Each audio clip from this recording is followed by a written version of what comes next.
Consider these K maps. These in this first K map. So what are the implicants, prime implicants we can have? This is there. This is there. Again, this can be there. This can be there. Again, this can be there.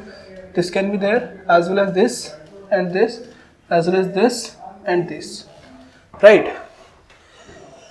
This one, this one, this one, as well as this can be there. This can be there. This can be there. If you take a third one, then this one, this one, this one, this, as well as this can be there and this can be there. Okay, so if you check all these three K maps, you can see there are no essential prime implicants. There can be K maps where you cannot find any essential prime implicant because every prime implicant is covered by at least 2 or 3 different prime implicants, right? So these kind of K maps are also called as cyclic K map.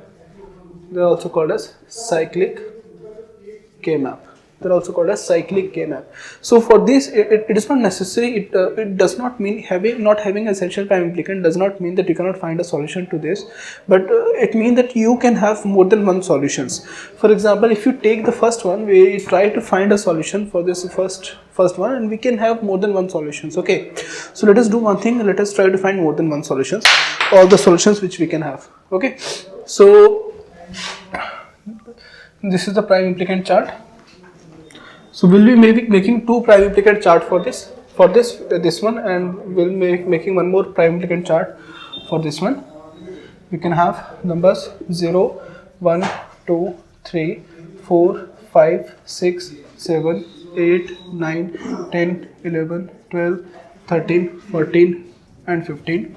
Again 0, 1, 2, 3, 4, 5, 6, 7, 8, 9, 10, 11, 12, 13, 14 and 15. Okay, now assume we name these subcubes. Instead of writing the exact values, we can name them.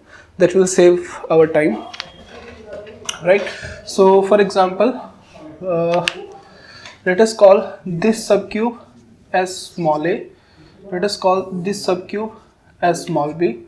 This subcube as small c. This one is small d. This one is small e, this one is small f, this one is small g, and this one is small h. Right, so we have these subcubes which are A, B, C, D, E, F, G, H. Again A, B, C, D, E, F, G and H. Okay.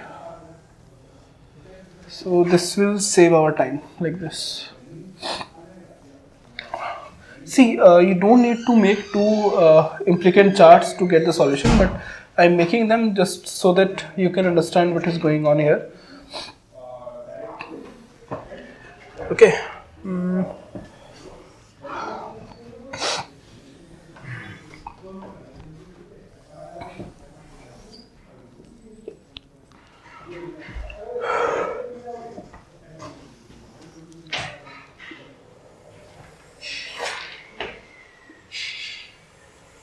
Fine. So let us say A is covering 0 and 4. A is covering 0 and 4. 0 and 4. And B is covering 4 and 5. B is covering 4 and 5. 4 and 5. And C is covering 5 and 13. C is covering 5 and 13. 5 and 13, and D is covering 13 and 15. D is covering 13 and 15. D is covering 13 and 15. E is covering 15 and 11. 11 and 15. E is covering 11 and 15. 11 and 15. E is covering 11 and 15.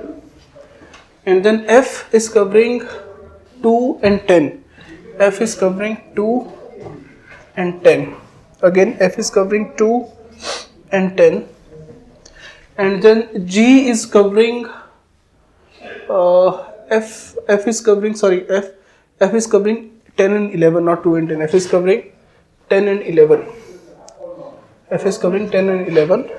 F is covering 10 and 11. And then G is covering 2 and 10. G is covering 2 and 10. And then H is covering 0 and 2. H is covering 0 and 2. G is covering 2 and 10. H is covering 0 and 2. Right. So you can clearly see every term is covered by at least 2. For example, this 0 is covered by at least 2. 2 is covered by at least 2, 4 is covered by 2, 5 is covered by 2, 10 is covered by 2, 11 is covered by 2, 13 is covered by 2, and 15 is covered by 2. Therefore, you can see there are no essential prime implicates, but still we can find a solution, right? So let us do one thing. First of all, let us in the first case, let us assume that A is in the solution. So in the first case, let us assume A is in the solution. If A is in the solution, then A will be covering 0 as well as A will be covering 4. So no one else need to cover 0 and 4, right?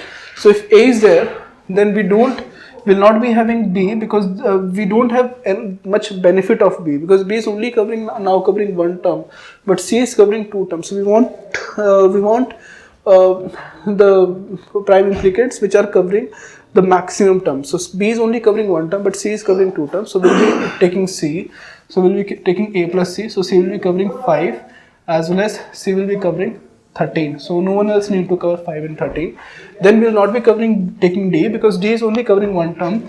But E we will be taking, because E will be covering 11 as well as 15. E will be covering 11 as well as 15. So E will be there in the solution. And then we will not take F, because F is covering only 1 term, but we will take G, because G is covering 2 as well as 10. So G is covering 2 as well as 10. So every term is covered. So one solution to this K map will be A plus C plus E plus G. In the same way, if instead of taking A, we take B as the first equation. If we take B, then B will be covering 4 as well as B will be covering 5. Then we will not be taking C, because C is only covering 1 term. Then we will be taking D, because D is covering 2 terms. One is 13 and 15. So B plus D can be a solution. And then we will not be taking E, because E is only covering 1 term. We will be taking F, because F is covering 10 as well as 11. So plus F will be there in the solution. And then we will not be taking G, we will be taking H. So plus H be there in the solution, because H is covering 0 as well as 2. So we are covering all the terms. So none of these are essential prime implicates, but still they are prime implicant and they are in the solution. Therefore, this is a correct solution to this problem. Okay, we can have these two equations, both of them are minimized. So how many literals can be there? So because it's a 4 variable K map and every subcube is of size 2, so every subcube is going to represent 3 literals. So this will be representing 3 literal, 3 literal, 3 literal. So minimum term, even if you take this one or even if you take that one, so minimum, the equation which is representing the minimum solution will be having approximately 12 literals and 4 minterms and 4 minterms, and every minterm is having 3 literals, right? So this is having 12 literals and 4 minterms, 12 literals and 4 minterms.